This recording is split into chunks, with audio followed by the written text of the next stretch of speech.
Hey guys, welcome back to a new video. So I have been adulting today, as you can tell, and it's time to take a little bit of a break and hop onto the Corolla. Specifically, we're gonna hop back on to the engine. I've got all of the stuff over there that I need in order to get that crank pulley installed onto this engine. So anyway, we're gonna hop into that today, and the goal for today is to get the engine 100% done. With one thing remaining, I don't think I'm gonna be able to get done today, but maybe. I'm having an issue finding the right there, the O-ring that sits in there for the oil, the dipstick neck. So anyway, I'm gonna try to go to AutoZone and find a O-ring that fits in there, and I would like to find an actual replacement neck so I can run this, which is an OEM large port, I believe large port dipstick. Unfortunately, these are a little bit different in the small port versus the large port. And of course, it looks like it's probably gonna rain, but that's why we got a garage. So we're gonna do a whole bunch of work on this engine today, get it 100% good to go. We'll do things like install the crank pulley, install the alternator, what else? Gasketing around the valve covers up there, try to figure something out with that. We'll get this all dialed in. This is the crank sensor that's gonna be reading the trigger wheel here. Oh yes, look how beautiful that is. And other than that, I think the engine will pretty much be done. But I've got most of the remainder of the day, so even if we get the engine done, we will probably hop onto a couple more things. I don't really know what I'm gonna do, but it'll probably involve getting started on the engine bay and getting all that old seam sealer out. Or we'll start working on the interior of the car so we can get the notice hooked up, so when this engine goes into the engine bay, we'll be able to hook everything up and test it out. All right guys, that's enough talking. Let's go ahead and hop onto that engine.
Alright guys, and just like that, the engine is ready to go into the engine bay. Let's take a little closer look and see how it looks. There she is. Alright, so let's go over all the stuff that is installed on this engine now. Obviously we have the cool cam cover that came with the engine. It's a little dinged up and everything, and you saw I put the sticker on there. Kind of failed. I got a little air bubble in there, but that's okay. Of course we have the T3 pulleys, alternator pulley, water pump, and lightweight crank. I did mount the trigger wheel on the outside. Looks pretty cool though. and I just need to remember to torque this down because this is not torqued down. I have to have the flywheel on in order to do this. So we're gonna save that for a little bit later on. So we cleaned up the alternator bracket just a little bit, but you can see it is kind of surface rusting. This was only sanded, so I expect this to kind of rust over time, but just for right now to get everything mocked up and ready to go, it's okay. We'll just use it the way that it is. This is the water neck that we pulled off that AE92 with the plug on the back for the electric fans when I get the radiator set up. I'm probably going to go with Mishimoto or Koyo, but this will allow me to run a probe in here that detects the temperature of the coolant and kicks the fans on when needed, which is pretty cool. This is a brand new alternator, remanufactured AC Delco. I think they're pretty good. I guess we'll see. We've got the inlet water pipe. It doesn't look too bad. This is all going to be covered up with hoses anyway. Down here, this is pretty cool. So I'm not running AC and I'm not running heater. So my water outlet is kind of, I don't know, this should work. I guess we'll see. This is a water pipe off of the 4AC that I chopped and painted. Then I just pretty much have it mounted up here to the water pump and back here to this hose. Now this is a power steering hose. I don't know if it's okay to use this. It feels pretty hard. It's not kinked or anything like that, so I think it's gonna be fine. But I may have to swap it out with an actual coolant hose here a little bit later on. And of course, you can't forget the D4A distributor plug. This is really cool. I am gonna probably shine this up to a mirror finish at some point in time, but I think it's so cool to rep D4A, all the help that he's provided, all the insight he's given me doing this carb conversion. It felt right to actually have something on the car that represents him. So that's pretty cool there. And I wanted to also touch base on the bracket that D4A also made for the crank position pulley. So hopefully this makes a little bit more sense now, and this is what this is for. So since we are no longer running a distributor, this is basically going to tell the engine when to fire what cylinder, and it's picked up magnetically. It kind of reads these teeth as they turn around, and whenever it sees this gap, that kind of gives it a certain position. But this is a really clean, really cool way to mount a one of these magnetic sensors. It almost looks OEM on the engine. It's pretty cool. As you can see, the gap is unbelievably small. I might have to adjust that a little bit, but that's where I think it needs to be. So anyway, this is all turning out super nice. Oh, and I don't know if you can see back there, but there's that bracket from T3, so you can mount this on the outside. We were able to retain our plastic cover here, and the little metal piece that keeps the timing belt from coming off is all still on there. I don't know if you can really see it in there, but everything clears and works the way it's supposed to. And that's pretty much it. So the 4AGE is pretty much ready to go. There's a couple of more small things that we need to do to it, but for the most part, it is ready to be dropped into the engine bay so we can mock everything up and check out what holes we're gonna need and which ones we can weld up. And also off camera, I went ahead and kind of set up the fuel system. So give me a second and I'll show you kind of what we did. Let me get up under here. I'm sure I'll have to use a flashlight. All right, here we go.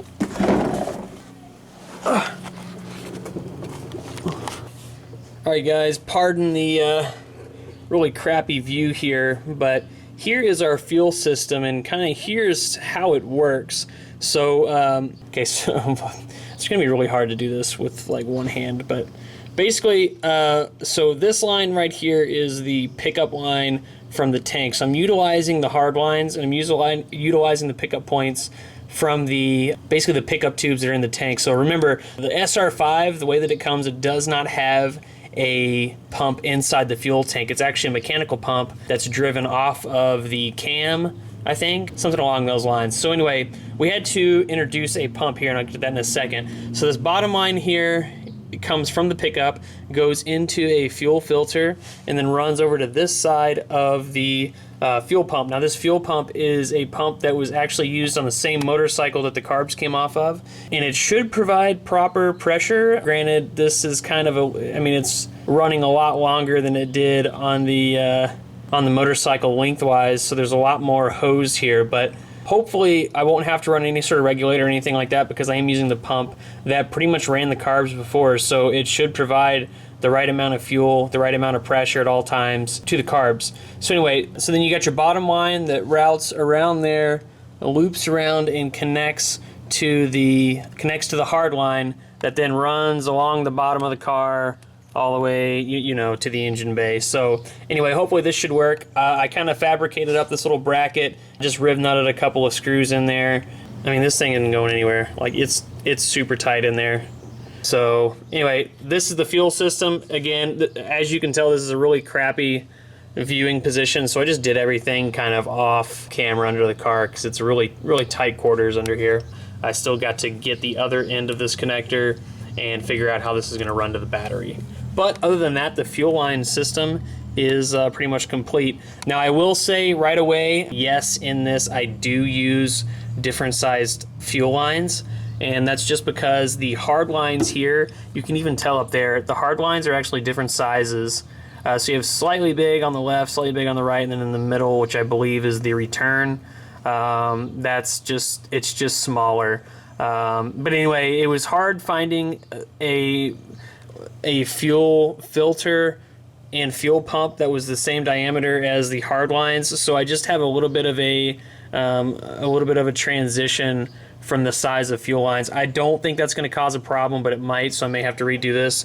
But in any case, this is the basic idea of how it's going to go, and I really want to try to utilize what's already in the tank and not introduce anything else, any other hard lines or anything like that. So that's my reasoning there. We will see if it works. If it doesn't, I will just have to redo it. But this is the basic idea of how it's all going to work. And I almost forgot, I did not show these pieces. So this is the cross member and the two brackets that the suspension connects to that are going to be in the engine bay. And as you can tell, I got them powder coated, but it did not just get them powder coated in a glossy black. Oh boy, let me show you these. These are freaking amazing. Oh man, this isn't going to do it justice at the moment, but as you can see, this is all glittery and crazy sparkly. Definitely a little bit hot boy, and nobody's really ever gonna see it except me. But I figured if I was going to powder coat, why not do something a little bit different?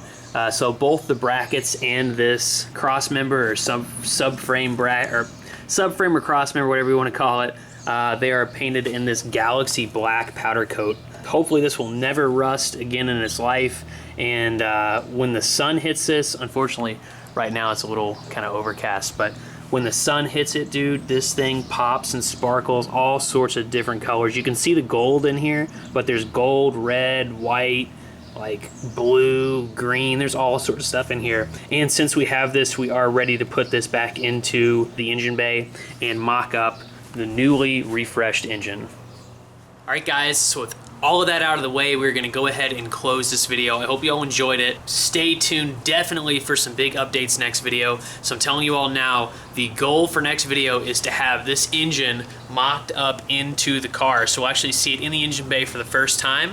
And then at that point, we'll just be kind of hooking up the notice, hooking up all the wires and the battery, and then we'll try and start it. So we're gonna try to start this engine very soon, either the next video or the video after, and we're gonna finally see if this thing runs. But guys, that's it for today's video. I hope you all enjoyed it.